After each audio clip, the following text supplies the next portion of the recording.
욕을 하면 고통이 줄어들까? 다치거나 아플 때 자기도 모르게 욕이 튀어나오신 적 없으신가요? 그렇다면 과연 이렇게 욕을 하고 나면 고통이 줄어들까요? 영국 킬 대학교 사회심리학자 리처드 스티븐스 박사는 욕설이 고통을 줄여주는데 도움이 되는지 확인하기 위해 실험을 했습니다. 참가자들을 얼음 가득한 양동이에 손을 넣도록 하고 얼마나 오래 참는지를 관찰했습니다. 참가자들은 2차례 참가하며 첫 번째에는 욕설을, 두 번째에는 평범한 단어를 사용하였습니다. 그 결과 욕설을 하면 고통을 조금 더 오래 참을 수 있다는 사실을 발견하였습니다. 스티븐스 박사는 사람들이 고통스러운 상황 때문에 욕을 하면 스트레스가 더 높아집니다. 그렇게 스트레스가 올라가면 오히려 고통을 느끼지 못하는, 즉 통각 상실 기능이 몸에서 작동하기 시작합니다. 라고 하였습니다. 그러나 평소에 욕을 자주 하는 사람들은 이러한 효과를 제대로 볼 수 없다고 합니다. 스티븐스 박사는 욕설은 단기적으로 효과적인 진통제가 될 수 있습니다. 그러나 욕설에 익숙한 상태라면 아마 진통 효과를 얻지 못할 것입니다. 라고 덧붙였습니다.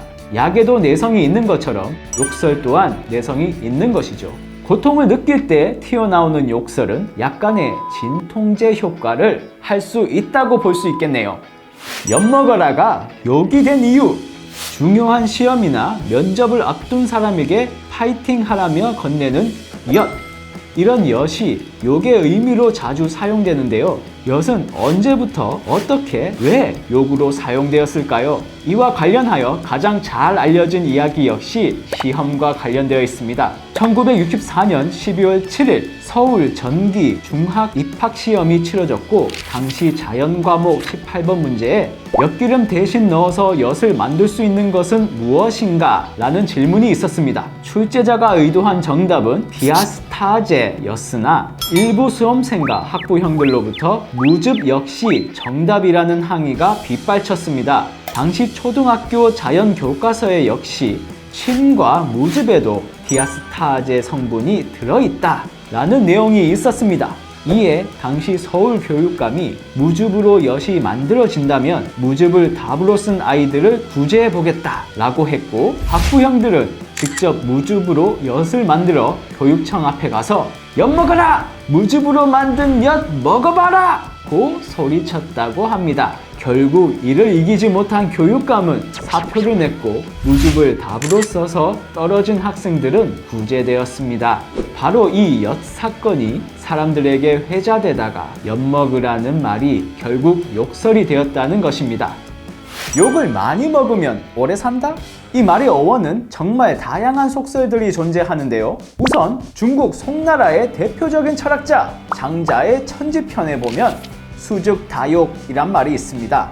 오래 산다는 것은 욕된 일이 많다는 것이다. 이 말이 사람들의 입을 거치면서 와전된 것이라고 합니다. 본래 해석은 오래 살면 그만큼 욕보는 일이 많아서 좋지 않다인데 거꾸로 욕을 많이 먹으면 장수한다 라는 의미의 말로 퍼지게 되었다는 추측이 있습니다. 또 다른 속설은 철저한 신분제 사회로 이루어진 조선시대 때의 이야기입니다. 못 먹고 못 입던 가난한 천민들이 뒤에서 몰래 양반들을 씹어대면서 유래가 되었다는 건데요. 매일같이 배에 기름칠하고 등 따시게 지내는 양반들은 상대적으로 천민들보다 더 오래 살았고, 그런 양반들을 안 입곱게 생각한 천민들이 욕먹으면 오래 산다 라는 말로 비꼬았다는 추측이 있습니다. 지금까지 쓸면난사 욕에 대한 TMI였습니다. 다음 영상에서 또 만나요.